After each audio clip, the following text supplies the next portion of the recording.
What is up, everybody? We are back, man, with another ZoxTalks and the CZN bros. We got the homie Sue, G, and of course the legend Scion. We have a lot to get into this week, man, because not only, well, I say personally, I feel like this update was pretty massive. We had a lot of changes. We got a brand new character, but we actually got our first competitive leaderboard content in the game. So we got to talk about all this stuff. So the first thing, though, I want to start off with, of course, is the new character. I think that that's the thing that a lot of us are like, you know, we've been trying to theory craft, test, figure out different combinations, stuff like that. And I know for those of you guys that are watching, you may still be trying to figure out if you want to pull for this character. So, fellas, how you guys feel about Chizuru, man? How do you guys feel? You want me to go first? You can go first. It's all right. So I think that the character is, like, in terms of power level, she's kind of like a side grade to Rin. Like, it's just a strong single target void DPS. That said, I think she's a blast to play. She has a lot of different varied play styles.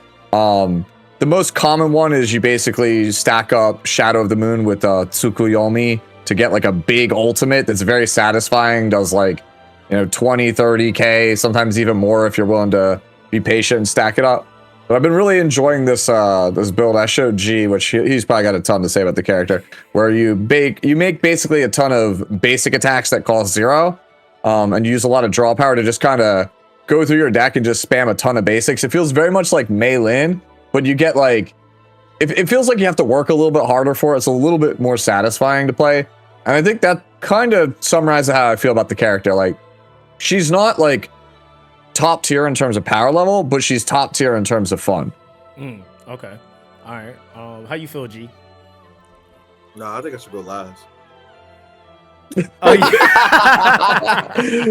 say you think you should go last? Yeah. Homie's down bad for the Yeah, he's so down bad. Yeah, we'll save your answer for last. You can go ahead, Scion.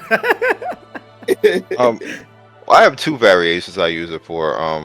You probably already know, but I use her base form where you actually use her bondage, and you know, go through your deck. I happen to like the Oni hunt, so I have a build that I can actually use. I use 2 Oni hunts, and then kind of like have her Tsukuyomi as well come through. So I have fun with that. But then I found that if you take bondage away, and then I have her be a AP draw with her, like kind of like what he said in the beginning of just letting her be a normal character without that one particular card. Yeah. I found that actually to be more fun. Yeah. Where she doesn't actually interfere with anything else, and you don't have to worry about the AP draw. So then I can actually have her spam along with Orlia and Mika. Either or. They don't have to be in the same time. And then I worked Nia in earlier this week and built her, and that's actually a lot of fun with the what's it called, the attack, I forgot that, what is it called, the follow-up attack. Wait, who's which character? Nia. With Nia. Is it mute accent? It's what the card that Nia has that gives the follow up, right? It's mute accent. Yeah. I was about to say G should know. See that on G chord. She does follow up with everything. It's not about just a card.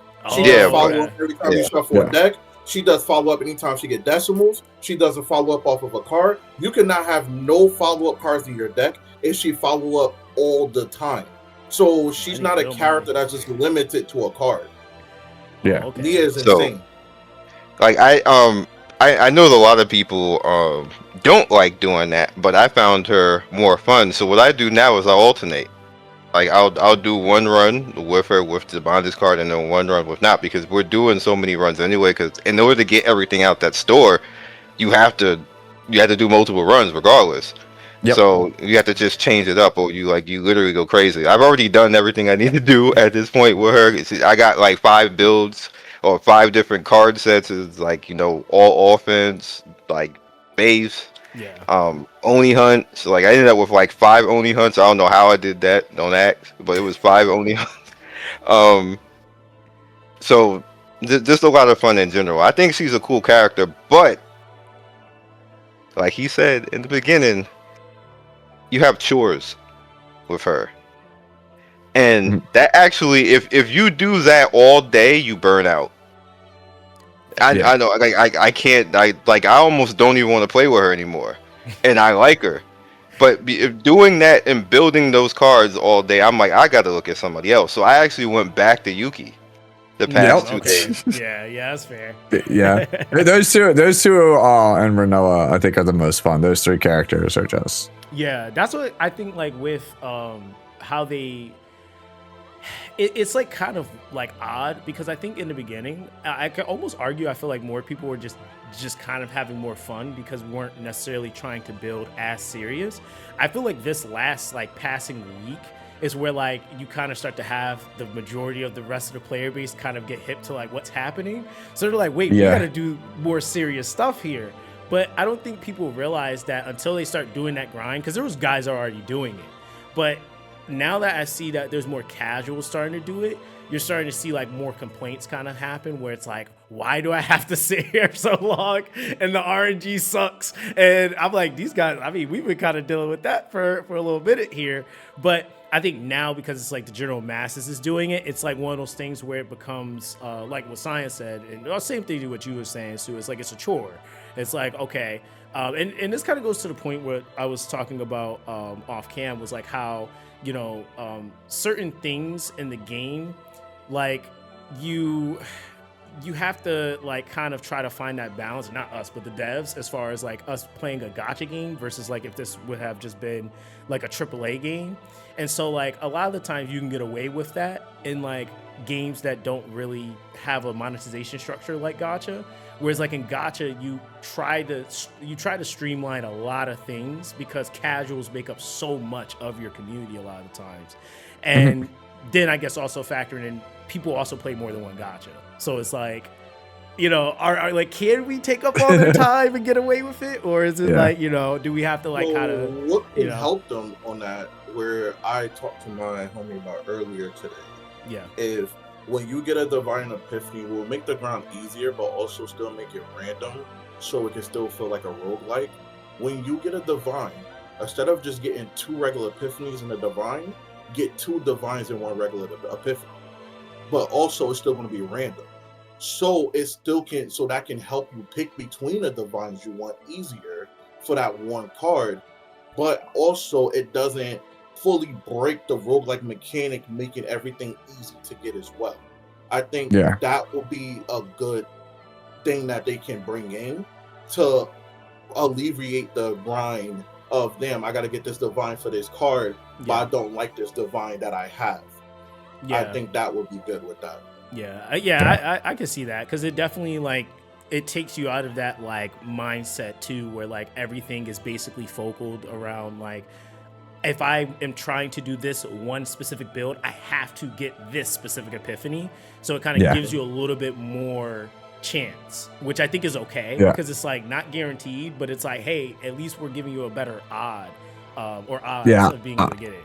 You know, my number one thing that I want right now, my number one wish list item, is I think you should get like a once per dungeon epiphany like reroll, right? Or maybe it has like a cooldown that's tied to IRL, like 1 per day you get an epiphany reroll. It's like to make my life just a little bit easier. Like you get tied to those hourglasses, right? You want to make it like expensive, you don't want to make it like 10 15 hourglasses, like so be it. But like please, like nothing feels worse than like you have like a perfect build and it's like all I need, like last night, perfect example on stream, had a perfect Renoa build going. Only thing I needed was to not hit specifically one of these flowers for Renoa, right? Yeah. And I got all 3 of the ones that would brick the build. And I was like, literally just the basic one. If I could decline the epiphany, keep the basic one, it is still a nearly perfect build. And like I felt like I wanted to break my keyboard. I was like, this sucks. Like I can't re-roll it. I feel like I just wasted 45 minutes of my time. Yeah, that's actually valid though, because that kind of goes into the gripe I have with like Lab Zero. It's like I've had runs and like, granted, I'm the one guy that could be a stickler when it comes to complaining, because I'm like, listen guys, like we can't complain about everything. But after I've had like run after run after run where I've gotten to the end and I had like, for example, like I was building Chizuru and I duped my Tsukiyomi at base, and the entire interior, it didn't even base Epiphany. And I'm like, okay, like I would have at least have taken at least the base, add 2 hits, but I wasn't even getting that. So I was like, all right, cool. So, but it's like that. Like you want to try to, in my opinion, I feel you want to try to avoid situations like that because that's not even so much just like bad RNG. That's just kind of like bad design in a sense. Because I feel like by the time you get to the end, you should have your bases covered at least, right? Because you could at least settle, like you said, with a build and then continue on with the days. Like, you know what? I'm cool. I at least got this going. I don't have to sit here and redo or super sweat. I got my base, fundamental foundation for this character. I'm good. So, I mean, that also, I guess, kind of gateways me into like, what have you guys been farming? Like, are you guys doing Lab Zero like still, or you guys start to kind of shift into like doing other stuff? And what have you been like kind of working on with the other stuff if you have been doing that? All right, this time I think I'll go last because I think it's a segue into a topic you want to talk about. I'm gonna knock out everything at once because I didn't talk about Chizuru, so I'm gonna knock everything. Oh yeah, go ahead, G. Yeah, go ahead. I've been farming Lab Zero because Lab Zero I think is easier to build when you're going for certain epiphanies, and the resetting is a lot more cheaper. And what people don't also talk about is Lab Zero re-rolling the debuffs is better. And on top of rolling the debuffs is better. Lab Zero has a lot of things that comes with it that just feels better because I know where I'm stopping at and I know where I'm going at and I'm knowing these different things that I can do. Now, when it comes to Chizuru as a character, I'm just gonna give y'all my honest opinion. I'm gonna be very unbiased. I think from me using her, because one thing I don't like is people keep getting caught up in one build. I hear, oh, I use this and I use that and I use this, but they don't use nothing else. I got like 20 Chizuru. I have the one that I created, I put in the chat with AP, with no bound at dust. And it's a very okay, cool build. I like the bound at dust even more. But I also have builds that I have her as a support, a sub DPS to Yuki, and that it's crazy. And I have another one that has like just a DPS as her.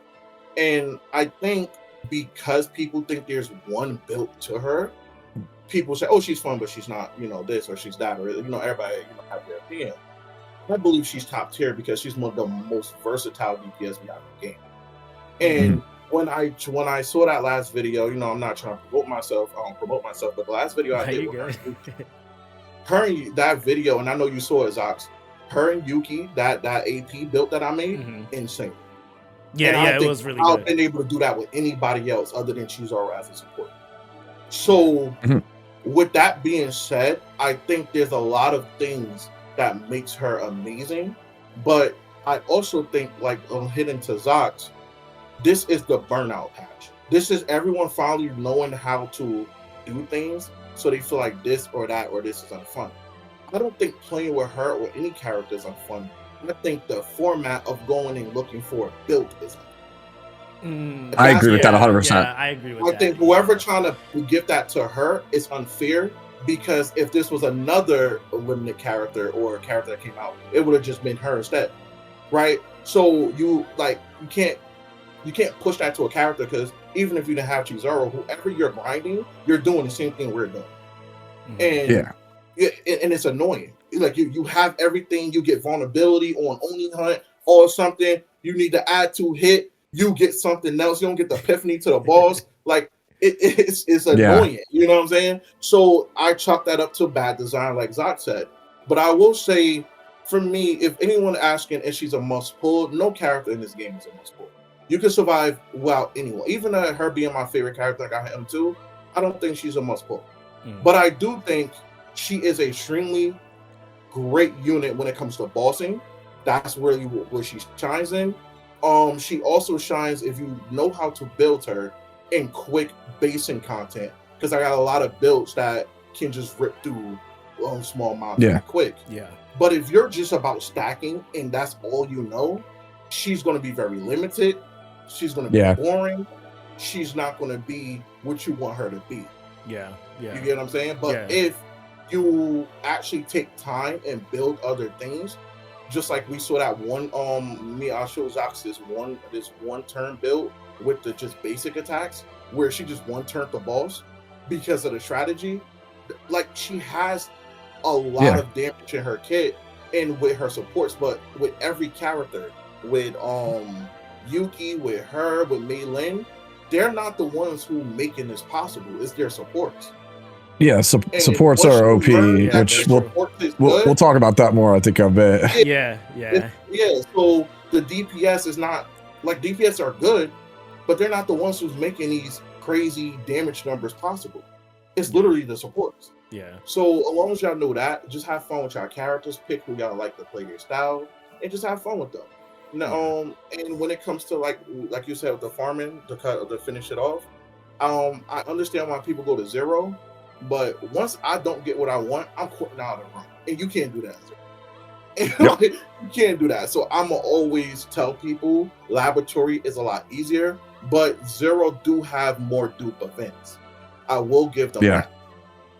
I think that's like kind of the it's like, even to the point that you're making as well, like I think like wants and needs is so important with gacha, right? Like especially PvE based gacha games. Like I even had a guy that commented on one of my videos. He was like, I'm pulling Chizuru because she's similar to Veronica in the sense that if I want to run her in builds to build other characters, she's just as easy to use, like in the sense of like having all the uniques in her build, or unique potential cards. And that's like kind of like an outlier thought process, like for pulling a character in a sense. But there are people that are thinking like that. Like, well, why not just let me go for, like, I got Veronica, I might as well just get this character. Now I got 2 characters that I can easily build whatever other character I want, right? So it's like all wants and needs. And I guess it kind of goes to the same point of like Zero System and the Lab Zero. It's like those that are trying to be a lot more competitive versus like those that are just trying to play the game. You know, it's like, what exactly is your goal with the game? And I think like if you can identify that, that's where you tend to have the most fun, and you can acknowledge like, okay, yeah, this sucks, but this is what I want to accomplish, so you're okay with it. Versus like, I think it's just more so about having options. I think that's the one thing I've been trying to avoid, and I've been trying to get people to understand. It's like, it's not necessarily just pointing people in one direction and saying, hey, you can only do that. It's like giving them the ability to choose, because there's different players on the spectrum that want to do different things or may not have the same amount of time you do. So I think that's definitely valid. But between you and Scion, I mean, how have you guys been going about the farm? Well, the way I've been going, I'm do the same thing that I do every gacha. I take one character and I max it. One at a time. Like, and when I say max, I mean everything, all of everything that they build, like all their passives. Look at the gear. In this game, I try to get close. I don't farm the gear. Like I just try to go for the stats. Like if I need crit, then I go get crit. If I need attack, I'll go get attack. Obviously I want the passives to be something, but you will run out of stamina if you try to scrutinize the passives. So I just try to do my best and get what I can get, and then I'm over it as far as that. And then make sure that I have all the passives done. If they have some type of this new store that we have allows that to actually happen. Because before we were locked weekly because we can only beat the bosses 3 times. So and that's 3 times out of all the bosses. Like you don't get 3 per. So that was super limited, but now that we have the store, I can actually do what more characters. Like just one at a time. It's not going to be like fast, so I just first was Chizuru because she was a new character, so I finished her completely, everything done. Basically, she's sitting pretty. Then I moved to Yuki, and now I'm on the mirror. At this point, just going. Good old beer. So I love that girl. So I have her straight, and build wise too. I got the builds I want. Chizuru was actually not that hard. I was done like everything I need with her kind of quick, because you don't need to put any common cards on her. She's fine with her own stuff. True. So Yuki's a little bit different because you can use a few common cards with her that will enhance her, but still kind of the same thing. And Amir is actually harder than the 2 because I have to actually get in the AoE vulnerable card for her, so she has more sources of vulnerable, and shielding for her is really good. So I have to get in the I guess it's like a football player card. I forgot what the name of it is, but the shield I needed to get that in, and I needed to get a certain epiphany on it, and it almost never does it. So I literally had the perfect build for her 5 different times, but that one card won't work. Yep. That's what I'm saying. My number one thing is just give me the ability just once. I'm not asking for much. Just give me one do-over. Whether it's like a dungeon would be ideal, but yeah, if you only can do it like once per day or twice per day, so be it. And it still wouldn't hurt the game because it's not like you're guaranteed the chance either way. Yeah, no, you can still get junk also. Yeah.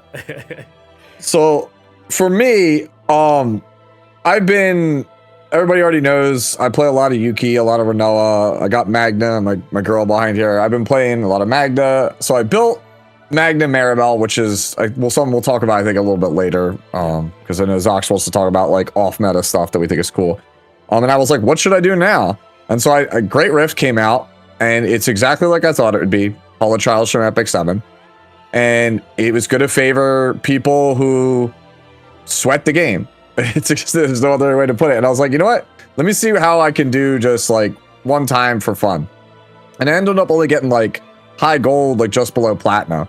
And I was like, okay, well, that's fine. And then I started talking to my other, friends who are the content creation space at, and they're all explaining to me like, Tressa is so prohibitive for this mode that you can't even get masters, period. Like you just can't even touch like top 3% if you're not playing her. And so that has led me to go down the hellish road of, well, how bad is it? So I am currently trying to farm the Tressa triple to quadruple reload build with the specific, I think it's called Chains of Obsession body armor that only drops in blue pot. And I will say this, I'm doing this just so I can like see how it is and let y'all know. This is a hellish experience that has really opened my eyes to a lot of issues with the game, and I would not recommend it on anybody. If you really want that red sticker, fine. But for me, I'm going to barrel through it, try to get the build, and then I'm going to turn around to the community managers and be like, so here is my like dissertation explaining to you the current problems that I feel there are with how you build decks in this game. Because basically, just farm Lab Zero, like G said. If you do not care about getting this like oddly specific, high-ranking build with Tressa and Cassius, build every other character in Lab Zero. It's so much more efficient. It's so much more user-friendly. You'll just, if you know what you're looking for, you know what you're doing, you can get a really great build like in like 40 minutes, right? And you'll feel really happy, and you'll be able to clear everything in the game. Yeah. But for the people who really want to min-max it, it is like, when I say hours, I mean quite literally hours. Like you are spending like 4 to 8 hour grind sessions and hoping you get lucky, and you will just turn up empty-handed every single time. And it's all in pursuit of trying to get this one, like top score on Masters. It's just not a good system. It is surprisingly worse, I feel like, than Epic 7's Hall of Trials, which already is considered so bad by its player base that the devs are reworking it going forward. They announced it in a dev note. So it's a bit puzzling that they brought it here to CZN, and it's in the state that it's in. So what I'm looking for is between season 1 and 2, what are you going to change? Like that's the big make or break moment for me in this game right now. Yeah, no, I think that's fair though. And I think also too, like it's just being like, again, having those conversations about like those glaring issues, because I think like you said, it's like you kind of have to look at it from the perspective too of like how sustainable is that type of gameplay or grind. It's not, and it's not, right? Like that's like, and I think that's even like when I seen that and I was like, oh, okay, this is what people are doing. I'm looking at the builds because they also allow you to see the builds, which I thought was kind of interesting. Usually for competitive like leaderboards, usually they hide it. Yeah, I was kind of confused on that. I was like, wait, you're just gonna let me see the whole build? But I guess almost the way they're figuring is like it's so hard to even get those builds. Yeah, they're like, I will argue if you're trying to get the perfect build on your character, you go through the same emotion. I don't think Laboratory Zero And I'm talking out of experience because I'm going, Zox, I've been going for a certain build. Yeah. And I've been building builds at the build at a time. And Yeah. you easily could be in Lab Zero resetting for 10 hours. So don't think you're going to go to Lab Zero and you're going to get exactly what you want. If you're looking for a certain thing, like say, for example, Chisaro, if you're looking for a drawer ad hit, you will be in that thing into it. It's rarer than a copy of it. I'm letting you know now. It's rarer than a copy of it. If you're looking for subdue with inspiration with AP, you're going to be in there longer than God himself. Listen, I'm going to tell y'all right now, it is not just that build. Because before I got these drawer builds that y'all see me showcasing, and I always talk in my videos about how long I've been farming or what I've been doing, the builds that I got, that's why I said I can really talk about Chisaro, but that'll be too much time in the podcast. When it comes down when it comes to grinding, no. How long it took for me to even see that you can get drawer ad hit too. No. I feel you, G. I'm just saying, like, Lab Zero, I've been able to make like half a dozen like pretty good builds. It takes a long time, like a couple hours, right? But chasing the Cassius and the Tressa is like soul crushing. Like it's like I don't want them to come here and thinking, oh, Lab Zero, I'm gonna easily get my epiphany. But I'm saying like you could reasonably play Lab Zero and at least like get something usable, something decent. It might not be perfect, but get something decent. If I don't get the add to hit drawer and I'm going for that build, I'm going to reset. So if you come over here for one epiphany, I'm not talking about but the deck. I'm talking about you just want that one card. Yeah, but the reset in like Lab Zero is just soul crushing, dude. Yeah, it's that's so like bad. I feel like that's also like the difference between like us being like, okay, as content creators, I think we're in a percentile, and I can't even say all content creators because not all content creators do this full time either, right? So it's like we're in that we fall, and this is what I always remind myself: what percentage of the player base do I actually fall into? Because realistically, like, okay, for example, I spent 18 hours playing this game the other day. Straight, right?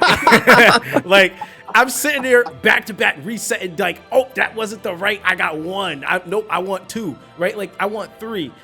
When you really think about it, realistically, even just when we're talking about, even with some of the things that we feel like may not be that great in the game, the game's gameplay loop is intended, yes, for players to be able to like play like a little bit more excessively, but it's really designed for people to play at their own kind of pace. Because like even the idea, like with them adding the dimensional tunnels to Zero System, they're gonna make sure seasonal stuff doesn't just disappear after the season. You can always farm the forbidden cards if you want to. Like it's like kind of giving way for people to be able to go back and do stuff. So like we're trying to like basically like even the quote unquote idea of a perfect build, right?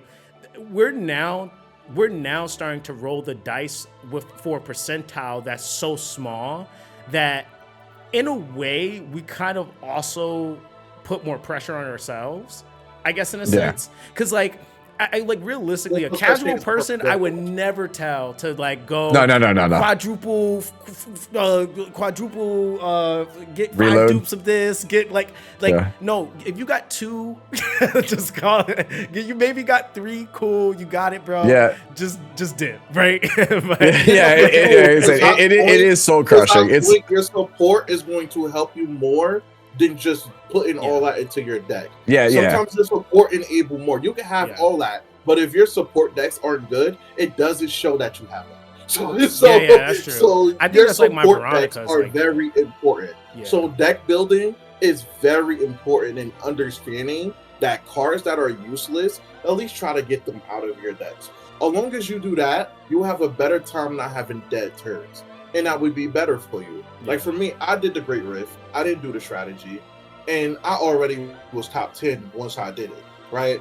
I put no effort into it, right? And it was with characters that wasn't top tier up until now. Like Yuki now took the board as the first number 1 on the first wave. So now Yuki's up there instead of Melee. But when it comes down to it, I would say with these competitive modes, until they make it better like they promised, until they make grinding a little bit better, like they promised. Just do what's best for you and don't let yourself get burnt out. Yeah. Because I played another roguelike game that was Usame with the horse girls. And you will get burnt out in there too, because you're farming for certain builds and sometimes you just don't get it. Yeah. So I would just say, don't think it's a problem with you if you just don't get it. It's just Lux wasn't on your side today. So give up while you can and don't break yourself. Just, and go to the I next think game. like even to like what Scion is saying is like he like and I'm not gonna lie, like I've seen his accounts, like it blows my mind even now, but like him just farming, like he don't care about what nobody else got going on. It can have PvP, it can straight have PvP. He is going to be the one dude at the end of the day. Everybody's builds is all split. He got everybody he wants maxed out. And then everybody's complaining. He just smooth selling through content. And it's like, when you really think about it, like there are certain like fundamental things that you just should do with gachas, because they really are about the long-term investment, right? Like I think like we try to do everything so quick nowadays that like I think because like especially like when games give you everything right away, like people's dopamine is like, okay, I got it, and then it's gone. But those that stick out with games, like I was even saying that with the other game we played, Etheria Restart, like there's people that still complaining, hey, we want the skill up material. But I'm like, when you really think about it, for the amount of time that you've been gone, but you still are complaining about that one resource, you could have been actually farming up that resource and just stacking it and putting it into like loading into whatever character you may have wanted to. Because now when people go back to the game that's trying to get on their original server, they're not going to be able to compete with those dudes that didn't leave. Like it's just not going to happen. And so that's even with like, returner user rewards and all that stuff. There's no way they're going to be able to catch up to those guys. And that's what I think like kind of sort of also makes E7 kind of special in that way too, considering it does have PvP, is that unless you're fighting like the super omega fine-tuned dudes, the legend players, the top 100 players. Like unless you're fighting them, like you do have a chance to fight somebody that's been playing for 4 or 5 years and still maybe win. I went back to E7 actually like a few months ago, and I was playing with the old meta with the this was with oh my god, it was like when Aiden was still relevant, right? So I was just like, oh, let me just get on here and do some matches. I fought one dude, I actually ended up winning.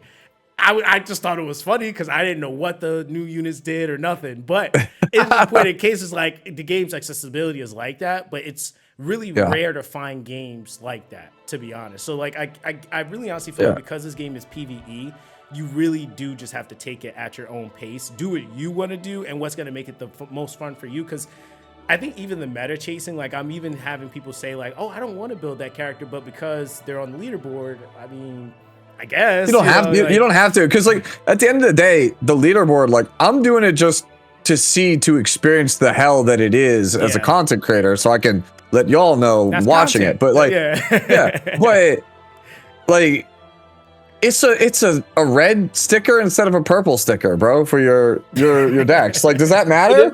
Are you gonna lose? Are you gonna lose sleep tonight? You're gonna wake up in the dead of night 15 years from now, look at the sun, like, damn, bro, I didn't get the red sticker in season 1. Somebody might wake up. Please, for beginners or people, I get that. Even when it comes to me, I get that we have your favorite people you like to watch, but you don't have to copy their builds. Oh no. You learn how to also play the way you play, because the amount of videos I see that just point towards one build with every character, like you're limiting yourself and you don't even know. And then you will see a video of the character doing something else. Now you want to follow that build, like just experiment. Just experiment. I think stop trying to be the same, because like you don't know, like a lot of them, like you said, a lot of these videos come out and they don't even show their build. I show my builds all the time to show you, like, hey, this is what I got and how hard it was for me to get it. I grind 10 hours for this build. Where you if you don't have that time, or even if the luck, you're like we ain't gonna have the same run. We're not having the same run. So that's exactly it. Yeah, for some things you like. Yeah, true. And try to have fun. Yeah, true. And I mean, like, even with all that, I guess that's like a good way to gateway into another topic here with like some of the more off meta stuff, right?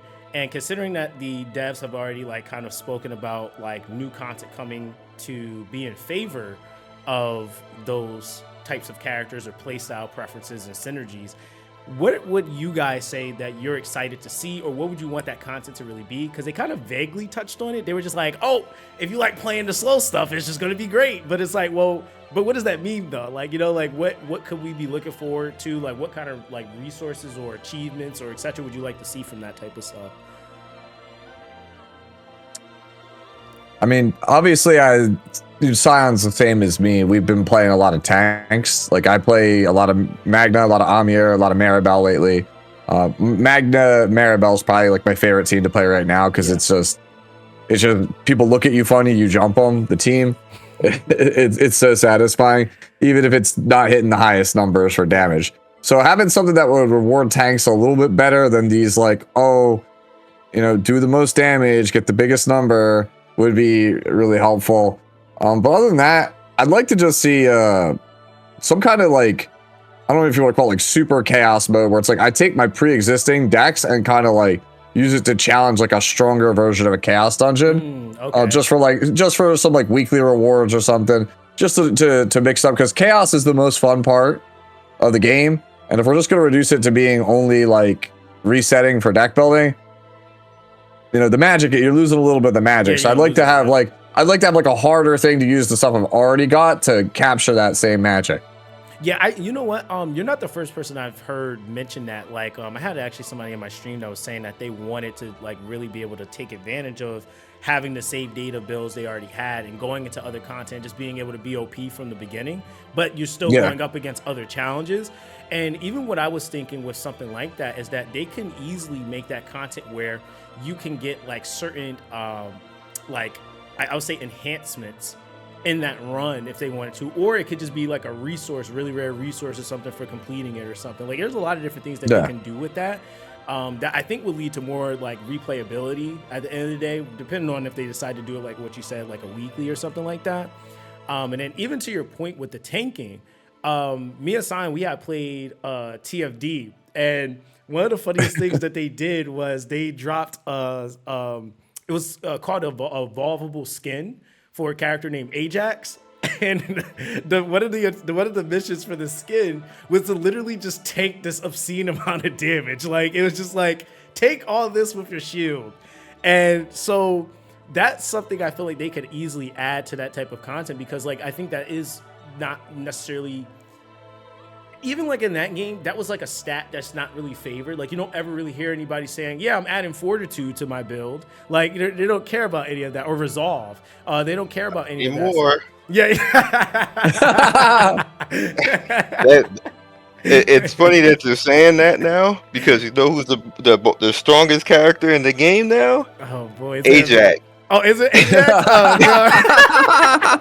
Oh, bro, That's funny. They was killing us with that game too. Like people didn't want to run and that's why I said like I think like a lot of the stuff we're experiencing is just game, like it's a game that is having a culture develop.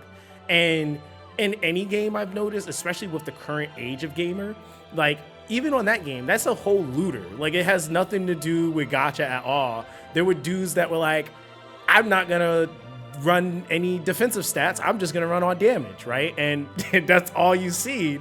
But there were so many other ways to play, and even I would say even safer, but was still giving you, you know, successful clears. And now you're starting to see like going into what, it's like a year now just about, the game's meta has developed to where now you think you're gonna run into a dungeon with no HP or no shield, you're just gonna cook yourself. And so I feel like also like CZN is going to start shifting that way too, because I think the harder the bosses get, I think like what's gonna be required to be maybe do a one-shot gimmick is gonna be so much more intricate over time. But also with that, because it's gacha, and we know how gachas go, they love to add layered units, generations, right? Like, so you have your Gen 1, Gen 2, like Gen 2 units are probably gonna have like textbooks on skills, like cards, right? Now, one thing I will say is I hope they don't do that, because I think simplicity is really what's going to keep this game like working for a really long time. And I would say that's just from playing like Slay the Spire and stuff like that. Like simplicity is just, I feel like, king for these types of games, because the more you try to, you make it like, you know, I mean Magic cards can be a little bit complicated, but it's the more you try to make it like that, I think you start to lose a lot of those casual players, because they're just like, bro, I'm lost, you know. So yeah, I for definitely, me, yeah. Oh, no, go No, ahead. go ahead, bro. You're good. For me, I was about to say I'm a showcase person. You notice every time I get a new deck or a new certain things with my characters, I go to the bosses, Yeah. and I work them in with each other. I like to have fun. I like to showcase this type of deck versus that type of deck. Show there's more than one way to play the deck and have fun with your characters. Yeah. So the save data thing that's limited by season, I think is cool, but I don't like that to be the primary gameplay for like everything. Where you have to just get it from that season, or you can't play that mode. Give us a mode where we can showcase our best decks from any season or from any place onto this mode, and make the bosses, if you do the mechanic wrong, make you gain stress. So these stress mythic cards, mythic gear that you get, these these mythic gear that reduce breakdowns can be also good outside of chaos. Make me go up against a Cholulu that's a mega boss, or a boss that summons Cholulu to help him, or something, or just he gives you stress because your characters are playing wrong. Maybe, like, for example, the new boss, the new Sweet Dreams, if you don't get all his void stacks going, he will hit you next turn. But if you keep on getting his void stacks going, you can infinitely get him into a loop where he doesn't hit you until you get to his health all the way down, which I did with the Yuki and Cheese with But you know, like, that's what I did too. That situation, give us bosses that are harder in ways that are different. Don't have to be a damage wave or like hit this threshold of damage or this threshold of healing. How about survive against my mechanics? And the more you mess up on my mechanics, your character's gonna get stressed, and if all three of your characters get stressed, you're automatically gonna lose. They're gonna the next turn do the little symbol when they KO you and do a little animation. Give us some bosses like that. Yeah, like, that's fair. Because you know, like, to that point, I didn't realize like, and not that I didn't realize it, but I wasn't even thinking about that with the newer content, like actually making the gear that's really not that valuable, like the effects. Like, I think that's like another thing with the game. Like, a lot of like blue gear, it seems kind of like they seem a lot more busted like did the mythic gear. Like, it's like, why would I, like, because I was even like, for a while I'm like, oh, let me just put this on because it's legendary, right? And then I really start reading it, and I'm like reading the blue gear, comparing it to the the legendary gear. Like, I think G was actually the one that put me onto this chess piece, but it's in Lab 0, but it's like when you hold 3 cards, it gives you 140% fixed shield. Like, that is so, Carapace. Yeah, it's so busted comparatively to, oh, if you have no shield, we'll give you 60% fixed. It's like, well, I mean, like, that's just a little bit more easily like accessible, and the chances of you ending a turn with all these draw builds with 3 cards in your hand is like guaranteed, basically. So it's like little stuff like that I think like we were talking about that the other day. It's like, having mythic gear where I have like the stress, like I think it's like the sword where it's like ally attack plus 8% from the Cthulhu, but then it's like minus stress, but it's like, well, outside of this, my stress is never going high enough for it to even really be even the 18% attack gun. What it gives you is less stress as well for ally. Whereas like you got all these conditions where they lower your stress. You got cards lower 5 stress. Give us content that's going to make us stress out outside of chaos. Yeah. All right. Maybe not that. I do agree with that. Maybe not that gun, because that gun I think is actually like BIS for like a lot of characters, because 18% attack is really crazy. But the point taken. So. Yeah. I get what you're saying. It's like it's the other half, but it's like also kind of like that balance thing. That's why I think being a dev kind of sucks, because it's like it even kind of to the point with like not touching the 5-star partners right now, because it's like okay, we have to kind of monitor that and be very, very intentional, because if we do anything a little bit too OP, like now the 5 stars are just all busted, right? Like, Yeah. And so it's like trying to maintain that balance. I think it's like, that's why I notice like typically what a lot of developers like to do is they don't ever like give you the best thing ever. They like to start small and then slowly increment it upward. They'll never go high, because then when you raise the expectations so high, it's really hard to then be like, oh, we're just gonna bring it down because that was too much. Now people are upset about that. So that's power creep, baby. Yeah, it's power creep, right? Like, and so I think like that too, like that's naturally gonna happen. But I just think it's just like in the sense of how fast you do it, right? Like nobody wants power creep tomorrow, but if you do it over the course of like, okay, this meta or these units are relevant for like the next 6 months or 7 months, and then something shifts. People are, I feel like, a little bit more receptive to that than like every 2 weeks the meta completely changes and nothing you had before just works in anything, which I don't think is the case in this game though. It's like, yeah, there's like peak performance things. Can open up the door. You said which cards? I'm saying with these new cards, they could open up the door to at least put a pause on power creep with certain characters. Oh yeah, cards in this game, These cards is so insane, like the draw healing forbidden card for oh yeah, that card probably needs to get like the one thing I hope they do they said it like a little bit before the game came out. Some of the seasonal cards, like the common cards, the neutral stuff, they might look at it and alter it a little bit between seasons, because it's not really nerfing like the characters per se, but like to what she is saying, there is a forbidden card where like you heal whenever you draw. It kind of goes a little bit crazy. That plus the blue helmet, right? Yeah. It goes a little bit crazy with some of the characters that you can play, like Cassius and stuff. And I don't know, like the devs are aware of it probably now because it's everywhere, but like I don't think that was like an intended interaction. You know what I mean? It makes the characters kind of better than they are intended to be. I also built that up for in the future. Say if you have a character that was in season 1 or season 2, and you're like, oh, this character isn't hitting the way it used to, you can bring out a certain card that can also make that character catch up, because sometimes it takes one playstyle card or a couple cards that can change the whole scenario of a character. Like that card, that draw healing card, made people look at Mika like, well, I don't need your healing, like you could go over there, I could just draw and heal. Exactly. That's true. Yeah, that's very true. And I mean, see, that's the thing I think too, like with where like the game is going, because like even with like the new content, I'm really hoping that they I'm hoping that like I'm hoping that the content is not so like strenuous to your time, because I think that's the other thing too. It's like I love new content being added into the game, but you don't want it to be like another, like say like, okay, we're already farming Zero Lab and Zero System X amount of hours, but then now this new content, because it is so slow, or because it is so like you're actually in fights, like really duking it out, drawing cards, making sure you're using stuff in the right turns, like now you're spending another like 30 hours in there.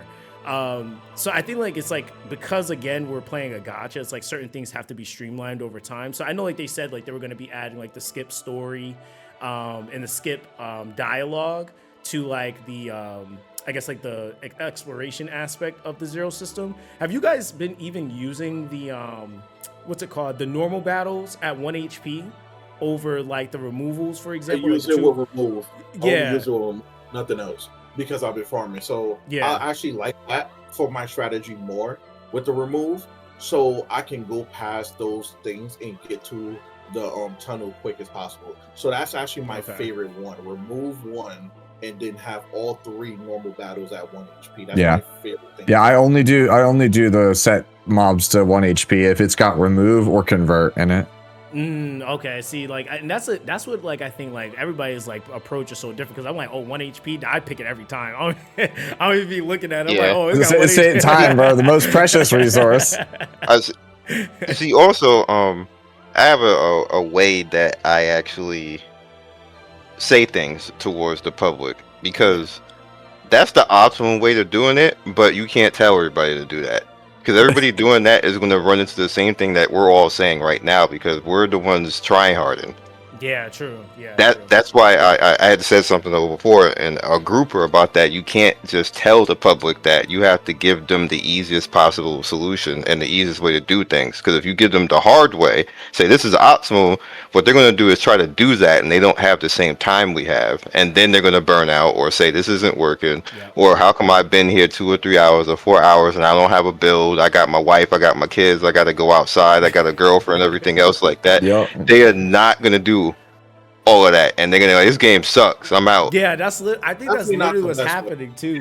This goes back to what I was saying with Tressa. I was like, I wouldn't even like wish that on like, you know, somebody I dislike, bro, because it's just a colossal waste of time. Yeah, the best way to play the game in Chaos is literally form a deck as best as possible in that run and form a new deck best as possible.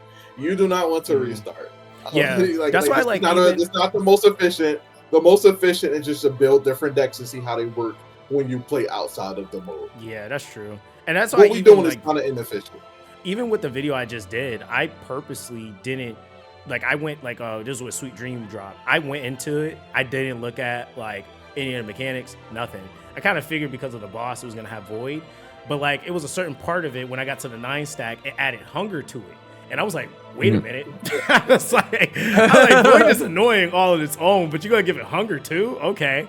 So I intentionally just went in there, though, with just the decks I already made. Because I think like that's also the thing. Like a lot of the time being put in is what I think needs to be explained a little bit more. And I'm starting to see a lot more people start to do that, because that I think is like I said, I've even had people telling like when I show my Veronica build, they're like, I just don't understand. Like, how did you even do that? Let alone like what was the time frame for you to get a build like that? And for that, unironically, was actually faster for me to get a busted Veronica build than it was for me to build my Chizuru the way I want it. I still don't have her the way I really want her. Yeah. And it's ports are a lot easier to build, I feel like. Yeah, they absolutely are. And I think that that's the other thing too, is like, even like with certain metrics, it's like, it's really hard to call it, even like with the, like I said, with the Lab 0 versus 0 system, because there are tons of layers of RNG. Like, it's like no matter which one you are doing, there's still tons of layers of RNG that you're dealing with. So like somebody could have a great experience on Lab 0, and if somebody could have an amazing experience on 0 system, and then it could be vice versa, where Lab 0 wasn't great for one person and 0 system wasn't great for one person. Like for me, it's like something on a banner. It's like one person will get 3 5-stars and 2 pulls, and then the next person is going to go to hard pity every time. Like and like, it's very random. Yeah, and that's why I've been trying to, like what Science saying, it's like trying to simplify stuff, but it's also like stressing options. Like there's a lot of people, and I know that like elitism naturally happens in communities just because like the root of elitism really at its core is just people if they like something and I would say love something, they're really enjoying something, they become a diehard fan of it, or they really are into it, they sometimes unintentionally will come off very elitist in the sense that it's like they'll hear something and they're like, no, that's not how you do that. This is how you should do it because this is the meta, or this is efficient, right? Yeah. But I think the problem with that sometimes is that there's so many casuals, they can't really, you have to be super intentional when you're saying things, because for them, if like I even have people in my stream now just be like, oh, this character sucks, right? When in reality, there's no character that sucks in this game. That's more so a like, that's your preference. Like, I don't like this character's playstyle. Like, you know how many people were just saying and still say Amir sucks, Magna sucks, but you guys are running around steamrolling the game with these tanks, right? And you're not having like an increased time of gameplay because you're using tanks. You're actually, and I would even argue in some cases you're doing stuff slightly better because you're just blowing up stuff, and you also have like the debuffs and all that other stuff, and you're not dying, right? Like, I was saying, a lot of the tanks in this game automatically get vulnerability. That gives you 50% more damage for to the enemy. So a lot of tank comps are actually scheme rolling very more fast because they got vulnerability in there. That's what I have right now. Essentially get vulnerability for DPS. Yeah, one of my farm builds right now is I have 3 frost shields on Magna for vulnerable to give everything vulnerable. Yeah. And then I just have a Mara build where I have the 2 cost what is it? It's a Resolute Blitz. It's like just an AoE attack. That was like 2,000 something damage. You could just literally just go, okay, yeah, vulnerable, blitz, kill the wave, next, vulnerable, blitz, kill the wave, next. And so like I'm farming, like my fastest farming teams are built around Maribel and Amir. Yeah.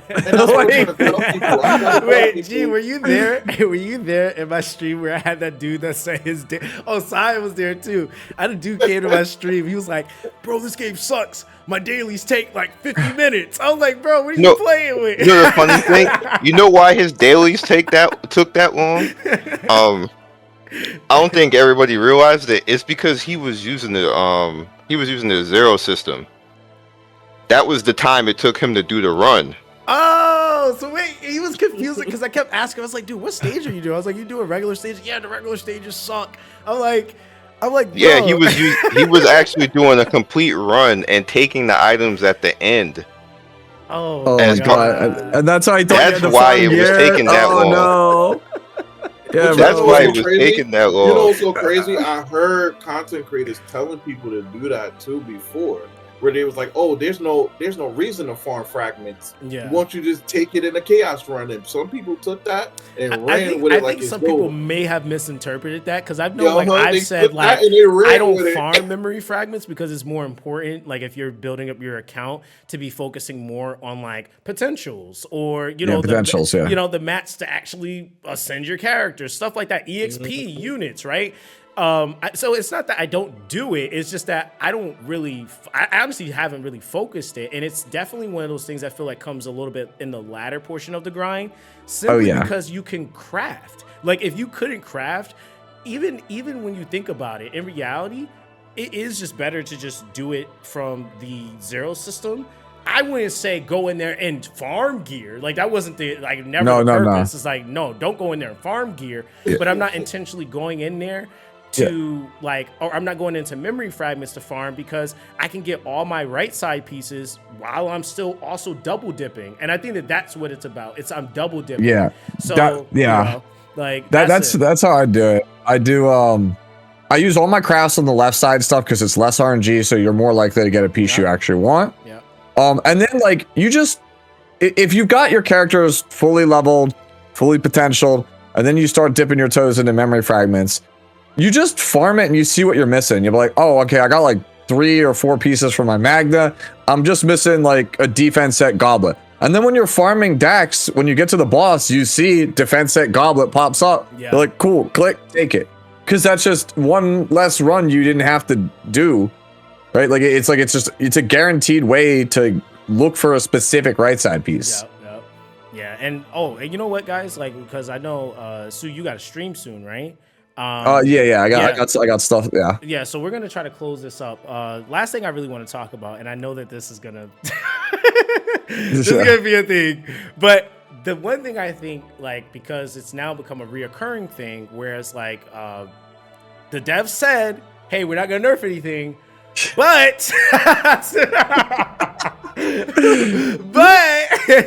the devs have also said we just finna go in there and buff stuff. And somehow in the conversation, or Leah came up. I don't know what they're thinking with that, but how do you guys feel? Like, do you feel like touched? Oh my god, she's already, in my opinion, the best damage support in the game, in my opinion. So if she get buffed to make it easier. No, she's gonna be or Leia. I already have Orleia in my top 5. Like she's my number one most one. That's crazy that we're thinking about buffing the character. Leave her alone. Like that's what had me cracking up. I was but like, you gonna make the sounds like Pokemon evolve quicker and faster and stronger? No, bro, this sounds like Marvel Rivals, like when Marvel Rivals first came out. Well, every tier list, Wolverine was the best character in the game, and the devs were like, "Yo, this patch, we're gonna buff Wolverine," and everyone's like, "What are you thinking?" Like she don't need to be touched because she's complicated for some people. God, it's kind of like what Etheria just did. They gave the best 4-star Awakening, Sonya. Yes. I'm like, what? Yes, she was a problem child from beta, and it said, we don't think she's strong enough. And what's crazy is that I don't know if you've seen what they did to Doki Doki, but they gave her right back the purification that they took away from her. So it's like I don't know what it is, but I think devs in these games have. And I think when you have a project that I guess you can maybe consider to be maybe a passion project, or you're really a fan of your project, they have characters that they just will like. I swear, if another version of Aaliyah came in the game, she would probably get buffs. They would because the dev, when he brought it up, he had this smile on his face, like, yeah, that's my favorite character, and I was like, oh god. Yeah, it's for those of you guys who play Epic 7, Euphine and Melissa. Like, yes. it doesn't matter. They're like, Melissa has been on like 11 balance patches or something insane. She's still bad, but like, she's very clearly the dev's like favorite child. Somebody in the devs is like, this is my girl. Buff her again. Yeah, we gotta do something with her. So yeah, I don't know. I think for like me personally, I don't know. Like, I think because also too, I haven't played with every single unit personally, right? Like I would be that content creator to say that I haven't played every unit. Because it's just so much. Two I haven't played. Yeah, they're impossible. Yeah, it's like it's impossible. Yeah, I don't have Luke or Leia. I just live vicariously through my best friend has both of them, so I just go off what he says. Yeah. If you told me that you played every character, you got no sleep since this game began. Yeah, true. Yeah, we was capped with units. Now we got more units. Then we don't have enough stamina you can't keep buying stamina to farm. So if you played with every unit, you done got like 4 different accounts and you never sleep. Yeah, nobody has time for that. So like, all right, I mean, so okay. If anyone was to get buff, who would you guys want? I just to end it off, who would you guys want to get buff if anybody? That's a hard question. So many characters are really good. It's really hard. Like off the top of my head, like I know I'm like, I know me and like Scion are like the champions of Amir, but sometimes like her support cards that build metal stacks, like they just are too situational, and I wish they were a little bit more generically good. Like, even if they gave, like, a small shield to be able to proc the metallization or something, that would be nice. But, like, other than that, like, I don't have too much to complain about with the characters. Like, I really like where pretty much every character is at. Everybody's got something spicy that's, like, really viable, really sick. Maybe Kayron, so that Oath of Vanity gains initiation. Okay. Like, that's another one. I'll say any card that is an upgrade card that is prominent to the deck, just like the hunt for Hugo? My boy Hugo. For Hugo, yeah. That's what I was saying. Like, make every epiphany for it initiation, right? Because there's no way you should have Hugo. His whole thing is on commence the hunt, and then you could get epiphany where there's no initiation on it. Yeah, that's the problem with Kayron. Like, that's exactly the problem with Kayron. Oath of Vanity is not his starter unique, so you have to unlock it, and then none of the versions have initiation, and the character just doesn't work without it. It's like, Oath of Vanity should probably be the starter over Echo of Futility, and it probably should have initiation, because, like, without it, the character just is clunky. So I feel like if any character is played off of that card, the biggest buff would just to be have that start in their hand. Okay. Because it's not fair to because like in some as Hugo players, and I even play Hugo, I showcase him a lot. I don't farm as much for his decks anymore, because I got a deck that I really like on him. But the one thing about farming for his decks, if you didn't get commenced the hunt, you have the run is dead. And this was before seasonal. Zero. Like, this is with Zero, where you had to survive through the Zero system to get your nets to get your stuff back and not feel like you just wasted a billion things of gold. You would sit there with a Hugo, and it could be 5 turns or 4 turns where you just not getting no commits to hunt stacks at all. Yeah, the character just falls apart. Yeah, you just see that you feel like, because this game doesn't have passives like Epic 7, so like this is kind of like those upgrades are kind of like the passives you would like imbue the character with. So it's like the whole character is built around this mechanic. Yeah.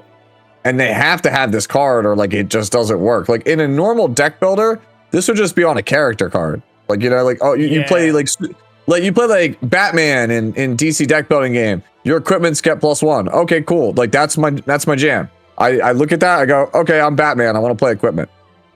And then you just build your deck around equipments.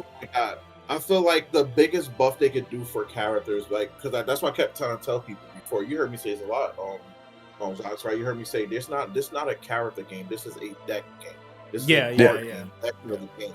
So when people talk about characters a lot, who's this? Who's good? Who's better? Who's this? You gotta understand. Characters are not like in other games where this character debuffs. That's what this like. It's not the passive of the character. Like he said, it's the passive of the cards. So I feel like when you going into building or buffing a character, look at how his deck work or her deck work, and then see what can make that deck move smoother during gameplay. If that deck is all over the place during gameplay, then that's how you could buff them. And I think, like, not to be funny, that's why they looked at Orleia, because Orleia for a lot of people are difficult because they don't understand how she works. Yeah. And because all of her playstyles have to do with her little Pokemon. Like if you want the softy playstyle with vulnerability, you need to actually get a softy deck.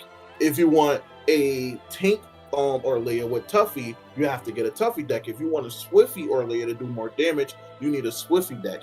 And I think they're going to try to condense that because she's the most complex to build based on what you're doing. And if you're just going through the run, and if you don't get the softy with vulnerability, you create a softy deck on growing creature, your deck is done. You might as well just restart. Yeah. So I feel like so much of this podcast is just, man, they need to make it easier. They need to make it easier, yeah. But I think that's cool though. Like everybody needs to see that because I think some people like seen this comment reoccur and probably gotten this on you guys' video. I'm not the only one. Right, like the RNG, like us even talking about it, people are like, wow, I'm not the only one. I thought I was going crazy. Like, people need to see this type of stuff.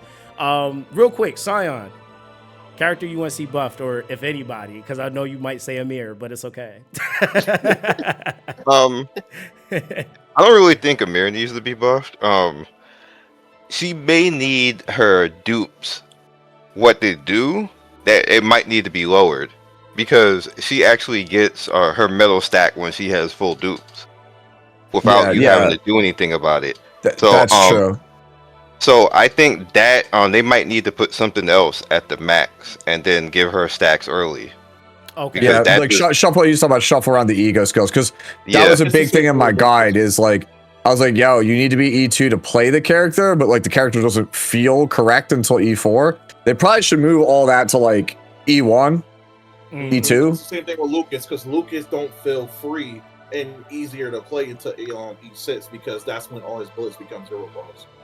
Yeah. So that's like I think that's definitely like to me that seems to be the general consensus is that they don't necessarily need to just directly buff the character's damage. It's more so about how they seamlessly flow into their own mechanics, basically.